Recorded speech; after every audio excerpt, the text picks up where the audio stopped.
Good evening, HS2 parents. Welcome to tonight's seminar. And we did the similar one in Chinese back in January, and the response was good.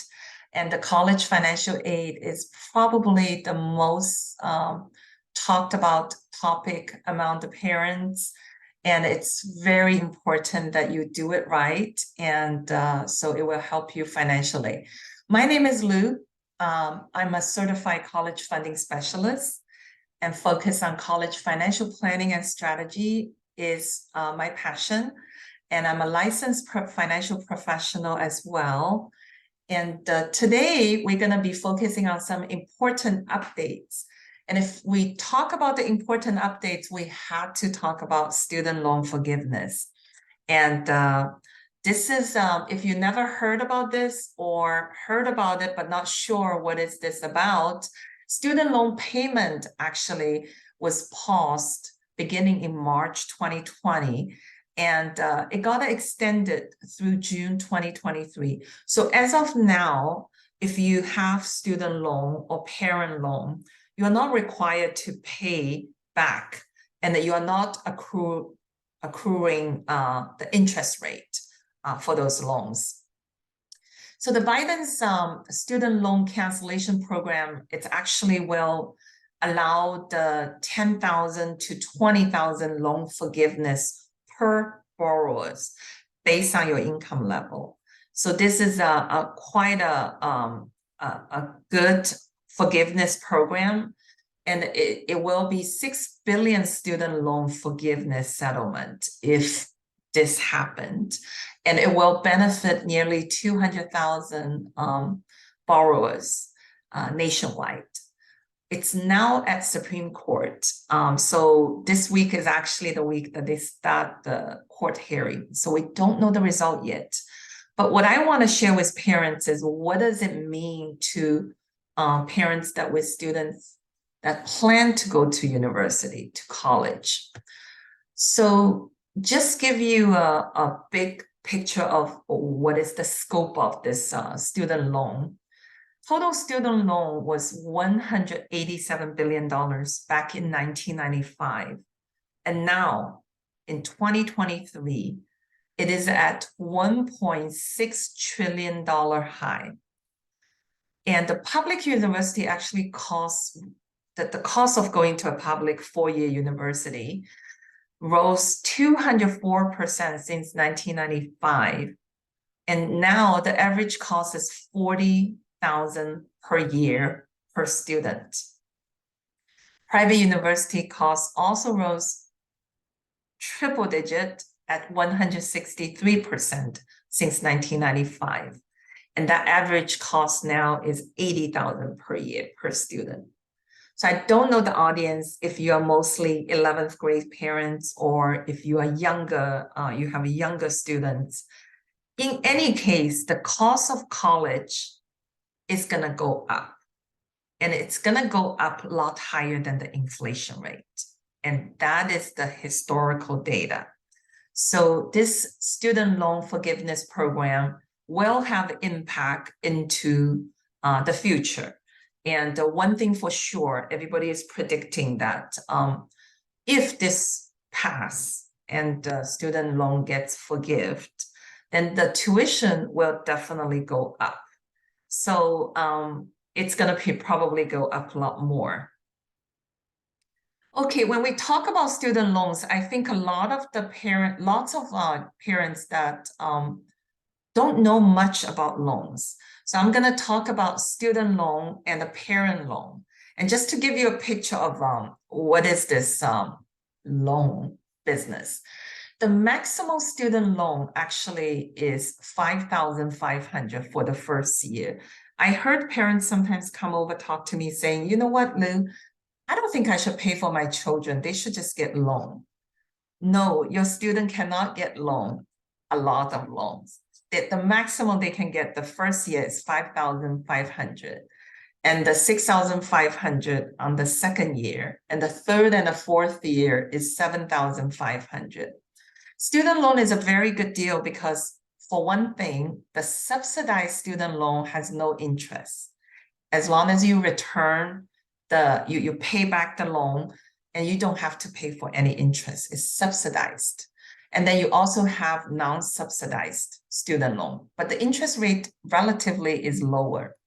Now we also have Parent Plus loan, and this is the majority. There is no limit to the Parent Plus loan, but the interest is so much higher. So take an example of the last 3 years. We don't have the current year yet, but we can predict it's going to be a lot higher. So the student loan interest last year is close to 5%.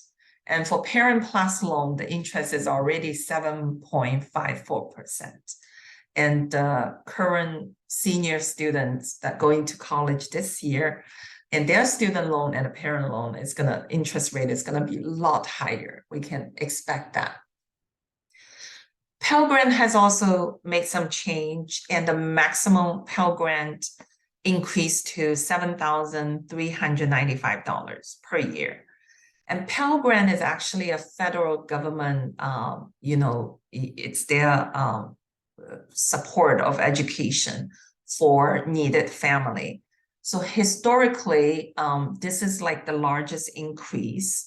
And this Pell Grant is sit under the federal government's $1.7 trillion spending budget.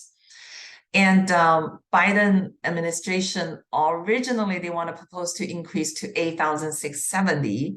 And he also proposed to double the Pell Grant in 2029. And what does that mean? Again, college will only be more expensive. There is no chance to get cheaper. It will only get more and more expensive. The latest update this year and the next year.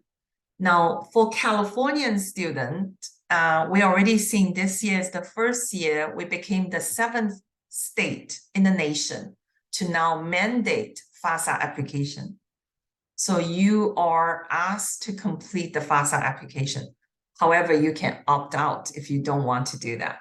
So this is something new for a lot of the parents, because the students, the senior student this year, actually every public school, they have a session on how to fill out the FAFSA form. And a lot of parents feel like that's probably good enough and their child can do this. And I will touch that later on this subject. And the FAFSA Simplification Act supposed to start 2023-2024 school year, but it didn't start. It didn't happen. Why? Because many schools rejected this implementation of this act, because they are saying their system is not able to comply with all the changes. So all along historically, and the FAFSA will calculate the expected family contribution, which is called EFC. But now it's going to change it to SAI according to this act. What SAI stands for is a Student Aid Index. Nobody knows how the Student Aid Index is going to play out and what is the calculation formula and what does that mean, but it will happen. And we don't know. It's still not sure if it's going to happen for 2024 school year, but it could. We don't have any update on that right now, how the form is going to look like and how the calculation is going to play out, because it's going to overwrite the calculation that we always use. The other change is the zero EFC income has raised from $27,000 to $29,000. What does that mean? If your income, your AGI is $29,000, family income is $29,000, you will have zero EFC, which means you do not need to, you will get a full financial aid for sending your kid to school, because the EFC zero means your expected family contribution is zero. So that's good to know. And CSS Profile is making some small changes this year. And it's probably most parents don't realize that because this is their first year doing it, but I've been doing this for so many years. So we definitely see changes are coming. the CSS profile itself is already very complicated. It has lots and lots of questions. But this year, adding to that complexity, a lot of schools, private schools, want you to fill out additional forms through their school website. So FAFSA, CSS profile, and now more forms for colleges. They want you to fill out the form, separate form, just on their school website.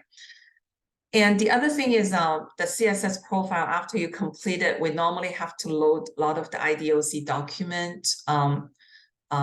But once again, many schools is saying that in addition to those documents, or they don't want to see this document, they want you to load the document through their school website and to supply the additional forms that they require.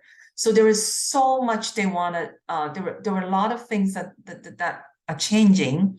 And from public school side, which is very much government, the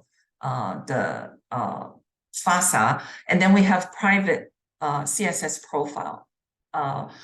We do expect to see some significant changes that's coming up 2024. I think it's long due. And we, of course, working with HS2 Academy, I will keep HS2 parents informed and updated. Okay, so the important reminder, always my number one reminder, your college financial planning should start as soon as possible. Don't wait until your 10th, 11th grade, or, 11th grade is because, the current 11th grade, October is the application date, right? Starting date. You don't want to wait until it's 11th grade. You can start as soon as possible. I work with parents that just give birth to baby and they want to set up college fund for the baby, newborn baby. I work with kindergarten, preschool families that they want to set up a college fund for their toddlers. So when parents come to me in their last stage of financial aid, which is filling out the forms and everything, it's kind of late, but still better than don't talk to, the planner, the professionals about this. So start as soon as possible if you can. And the strategy and the timing are so important. I always emphasize on timing and the strategy, because every family is so unique and different. And it's really nothing on the website and tells you exactly how your family is going to qualify for financial aid and what's the best strategy to get financial aid. And really do some assessment on your family financial situation and get to know your asset portfolio, kind of go through everything and just knowing where your income level is and where your assets, FAFSA assets are, and do an estimate on your EFC. And the HS2 Academy has a website, and they actually have a calculator provided for your family. And then you can go on there and just do an assessment, see what is your EFC, which means how much money you should prepare to pay, when it's time to go to college, your child. And this is a very important reminder. And I just every year, and it's almost every year, I have same situation, same type of parents and the students. So you want to compare very careful with public school, private school, and out-of-state public university. So they're quite different. So for instance, for California resident, we get the best benefit attending in-state public university, which is our UC system, our Cal State system. We have 9 UC schools and multiple Cal State schools. So this is called in-state public school. And it really, really gives you the best chance to receive any financial aid if you qualify. Private university doesn't really matter, in-state, out-of-state, and it's all same private university. But out-of-state is very, very tricky. If you apply for out-of-state public university, you might expect to pay the private university's costs Let's say that if out of state, let's say if you live in Las Vegas and you are in the state of Nevada and you apply for UC schools, and the cost of you going to UC school compared to California student going to UC school, they're different. You will expect it to pay more, definitely, most definitely.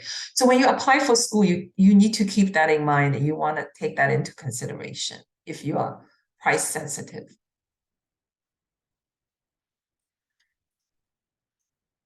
A very expensive college fund could result financial challenge for your retirement. And I often reminding parents, don't spend all your money on your students' college, because you need to save some money for yourself, right? When you retire. So we have parents that throw everything in and they don't do a well planning. And then when time comes, they have to pay, they throw all their savings, all their money, and even touch their retirement portfolio to pay for the college. So be very, very careful, be very sensitive with your financial well-being.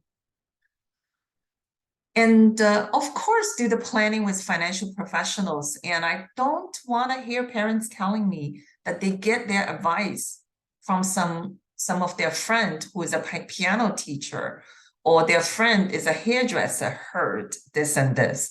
You need to plan this with the financial professionals and to get the best result. And for the 11th grade parent, I want to remind you, please file your tax return with no delay if you can. Do not ask for extension, then the extension.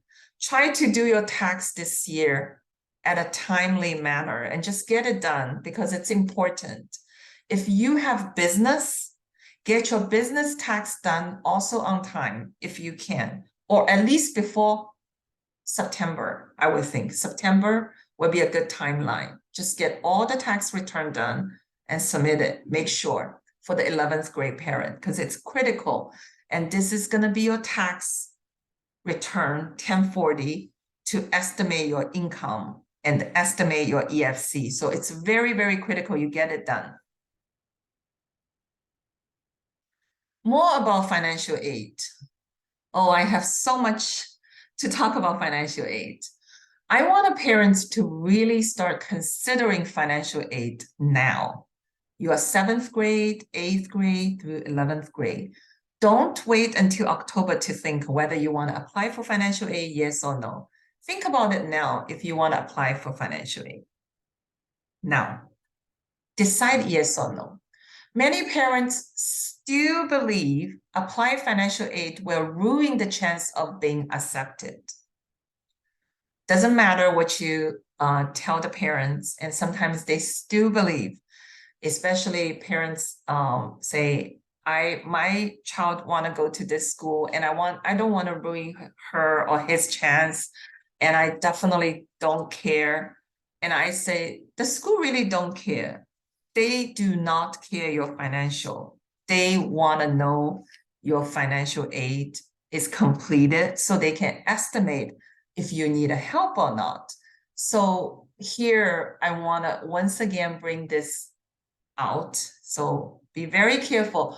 The college financial aid is need-based, always need-based. If you need financial aid, you will get financial aid. So it's need-based. College admission is need-blind or need-aware. So this is a difference between admission, right? So when the college tells you we are need-blind for college admission, what does that mean? That means they don't consider your financial before they make the decision. So they are admission, their admission is based on your application, your academic performance, your extracurriculum, your character, your personality, all that stuff. And it's nothing to do with your financial. They don't want to see your financial. So you can submit your financial aid, but they won't look at it when they make the decision. The need aware is, on the other hand, a little bit different. Need aware means we want to be aware of your financial situation before we make the decision. So if the school says we're need aware, that means they will take your family financial into the consideration when they give you the admission to school. So don't confuse. I have parents come to me say, need-based. Yes, every school is need-based. The financial aid is need-based, but admission is need-blind or need-aware. So just keep that separate.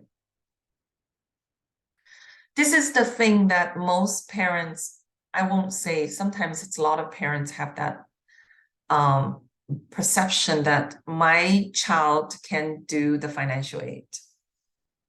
And I say, wow, you let a 17-year-old to fill out the financial forms. I say, be careful, because that is something you want to take the ownership. So once again, financial aid and the college applications are separate. Okay, they're separate. And students should focus on college application forms. That's my advice. That's my professional advice. And that's what I advise my client, to have their student focus on college application with their counselor to work on those. And the parents should focus on college financial aid applications, which is your FAFSA, your CSS profile. Okay. And reminder, please prepare to share everything about your finance when you fill out those financial aid forms, especially CSS profiles. If you have business, be sure that your business tax is prepared and it's ready to be shared. There shouldn't be anything. The school will ask you your business tax return. They will ask you your business value, your receipts, and your expenses, all these details. So just prepare. You will be asked for everything about your finance. Okay, this is very, very important. I'm going to go over the assets one more time, because the FAFSA assets are different than your typical assets. Okay. Let me do this. So to plan ahead, you should you always let me just go over the asset first. So FAFSA asset is your savings and CDs in the bank, your investment portfolio, which is your stock and the mutual fund, and investment home. And the investment home is assessed at net equity value, which means it's the current market value. It's not how much money you spent to buy this house. It's the current market value minus the mortgage that you still have with the bank or the financial company. So it's the net equity. And the 529 plan is considered FAFSA assets. So when I talk about FAFSA asset, I hope I'm only talking about parent FAFSA asset. Really, students shouldn't have any asset, please. If they do, move them. They do not need to have lots and lots of money in the savings. And they shouldn't own stocks. And the investment home shouldn't be under student's name. Why? Because the student asset will count for 20% of the EFC. So it's very, very important that there is no student asset, please. It's only parent asset I'm talking about. And some of the other assets that do not count and you do not need to report is your retirement portfolio. Anything in your retirement portfolio, like 401k, 403b, IRA, Roth IRA, annuity, they are your retirement portfolio. You do not need to report as your asset. And the primary home that you live, and that is not asset in FAFSA application form. And the cash value life insurance, the one that you buy for savings and for cash value growth, you do not need to report the cash value as your asset in the FAFSA. So be very clear about that. And I just want to touch on, the stock and the mutual funds. I have just very recently, a parent actually didn't know about that. And in a very critical year when the tax form is used, and they actually sold all their stock and the mutual fund. So what it did is it created a lot of the other income into their tax return.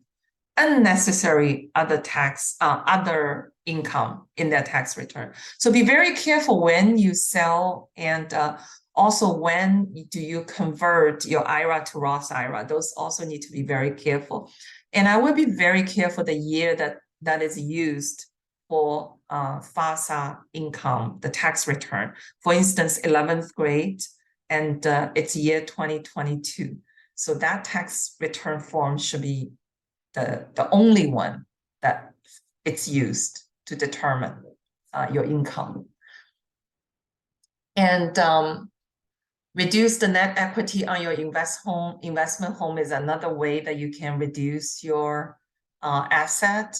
And how do you do that? It's getting more and more difficult because it's really, there is not many options you can do because the interest rate is so high currently, right? And for younger student parents, saving college fund in the IUL or VUL is probably better than the 529 plan. And I probably have other seminars talk a lot about 529 versus cash value life insurance. If you're interested, you can you can talk to me. And so basically this is the asset guideline for FAFSA.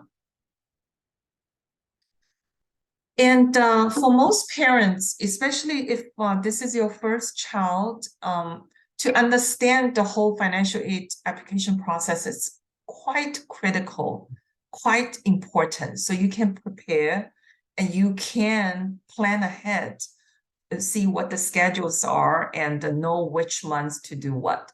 So I'm going to go over this and I hope it's helpful.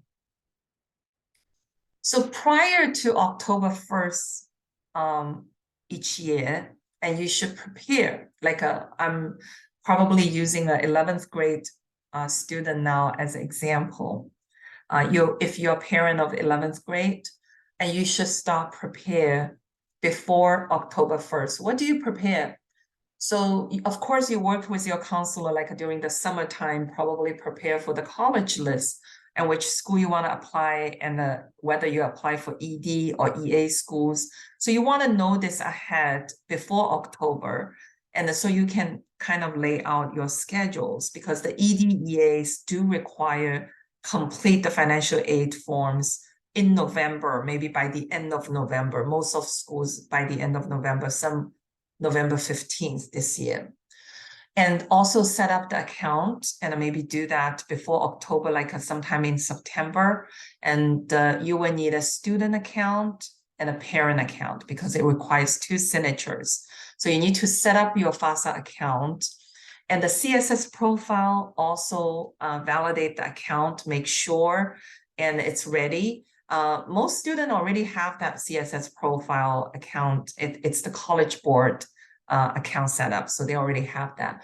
And the 2022 tax return, and like I mentioned, the personal and the business FAFSA asset. Kind of pulling out your statement, take a look at it. What is your current asset total?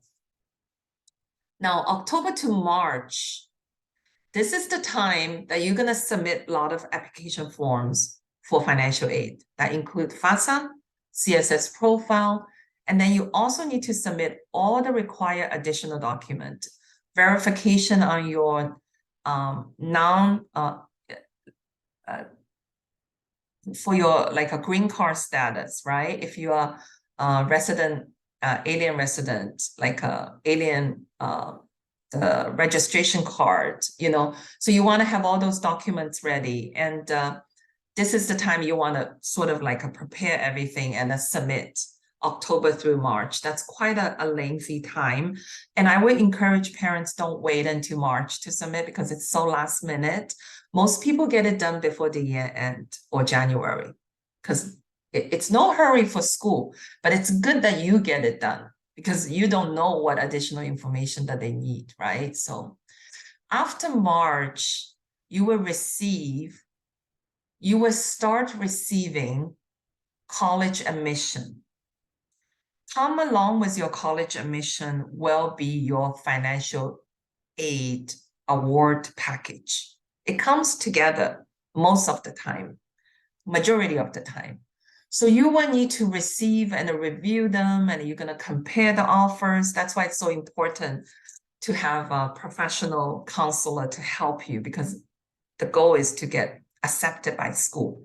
So once you get accepted by school, then you're going to compare the offers, the financial aid offers, and then to see which school is giving you better financial aid award package, right? And you want to get scholarship and the grant versus loans. So there is a lot of time for you to compare, because you have until May 1st to decide which school you wanted to go and accept. So a lot of parents, like starting October, they already asked me, is there any way we can apply for scholarship? And how do we start applying for scholarship? I kind of tell them, like, the focus is not scholarship, like in October, because your student will have college application form, you will have financial aid application form. So the time to apply for more aid is actually probably like April, May and June, you know, when everything is settled and you know that which school you are going, so you can apply for that school scholarship, and you can apply for outside scholarship, external scholarship. There is quite a lot of scholarship opportunity, and it's so many. I mean, you can literally just Google it, and or we can send you the list of some of them, but there are quite a lot in US, like different type of scholarships. So you can do that. And this last one I added because I had an incident that a student actually got a very, very good financial aid award package, and he forgot to accept them in the school portal. So what happened is, when the parents got the bill, the tuition bill, and there was no financial aid, there was just a full amount being billed. And they call me and I say, Lou, this is wrong, something happened. And I immediately know what went wrong. And that's because the student forgot to accept the scholarship, forgot to accept the grant.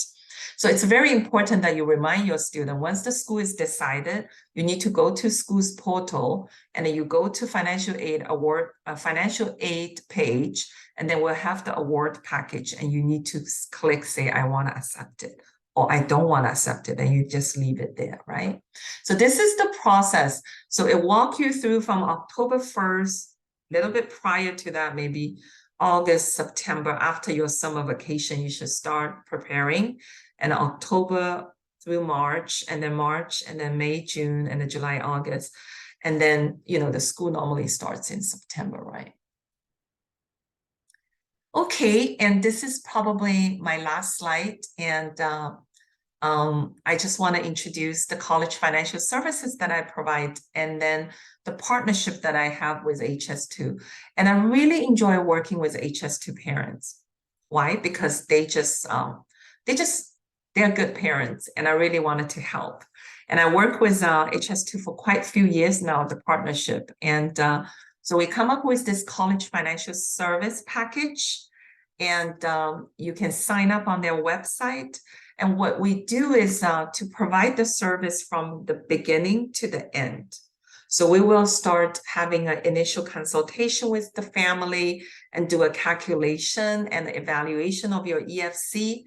And then probably if you come to me when your students are only 9th or 10th grade, I probably can give you analysis and a recommendation and how to maximizing your financial aid opportunities, right?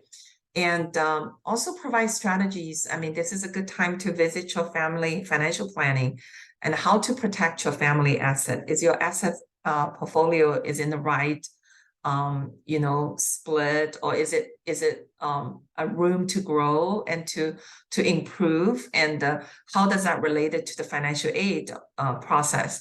And of course, the most important part is the completion of FAFSA and the CSS profile, and help you to review the SAR, student aid report.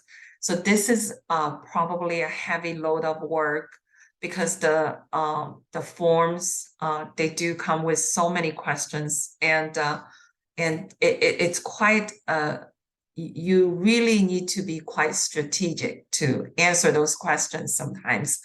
And after the completion of FAFSA, CSS, and a review SAR, and then it's the wait period.